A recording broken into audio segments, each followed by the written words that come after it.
Last fall, I turned 60 years old. I'd kind of gotten into a rut. I was going through the motions. I was kind of a scruffy landscape, sort of like this.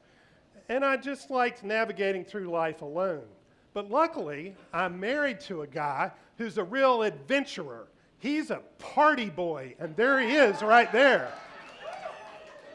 And he and two female friends were also turning 60, and they said, "Hey, Mark, we're going to go on a 60th adventure." I said, "Okay." And they said, "And you're going to come with us." And I said, "All right." They said, "We're going to go to Patagonia." And I said, "Pata what?" You know, I pictured this scruffy, boring landscape, kind of like me, that I didn't really want to pay money to see or go to because I was already there. So why are we even doing this anyway? Just leave me alone.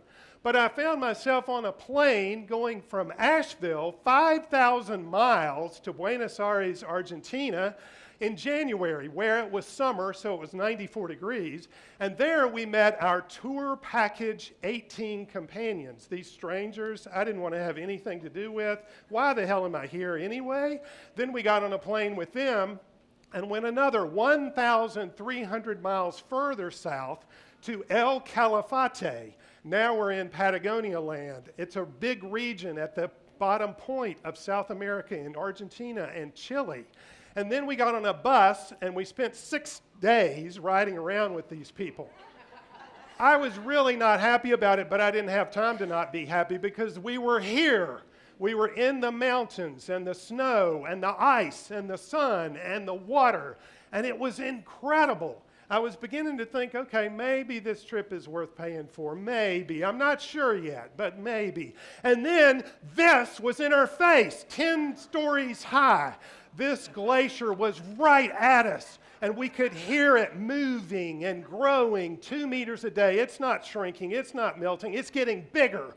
And it's 3 miles wide and 20 miles long, 97 square miles of ice. This one glacier. I couldn't believe it. Maybe this is worthwhile. And then the next day we're here. Volcanic ash carved by glaciers millions of years ago into these weird little jagged pointy mountains they call horns. And these waterfalls split by volcanic rock. This is crazy, man. This is amazing. And as I would stand next to my companions and chat with them, I got to know they're really okay. And as we were experiencing this together, I began to feel this weird sense of belonging. Oh, maybe I actually like these people? How could that possibly be? And then, every morning when I woke up, I found myself, I couldn't help it, running to the window to see what was out there. It was a Christmas morning excitement. This is a little bit much for Mark Medlin, but I had it every single morning. I had never experienced anything like that.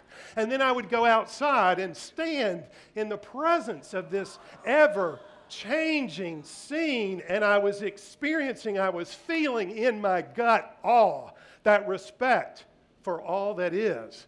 I had never experienced it in my life. I didn't know what it was.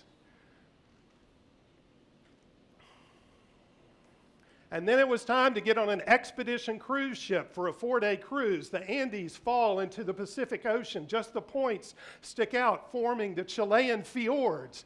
And we got on this ship, and there were just 2 rules. No cell phone service for 4 days, no Wi-Fi.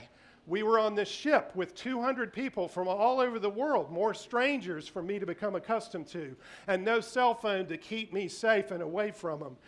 And no planes, no trains, no cars, no other humans at all for miles. It was just us on this little ship. And our South American tour guides had our undivided attention because we were in this technology addiction treatment program. So I really got to like them, and they're pretty handsome, you know, so that was kind of nice. And they would take us on these expeditions every morning and every evening to the shore. And we would walk across the landscape, and they would explain the biology and the history. And then we would walk into the woods, and then we would come to a place to look, a large area where we could see, and they would say, "Put down your phone cameras, please, ladies and gentlemen." and just be in the presence of this silence.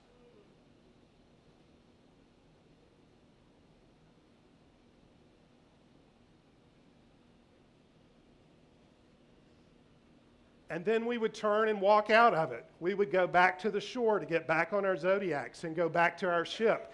And I kept expecting to hear a teenager's car subwoofer or a lawnmower or a plane or something, but there were no human beings. There was no human presence anywhere.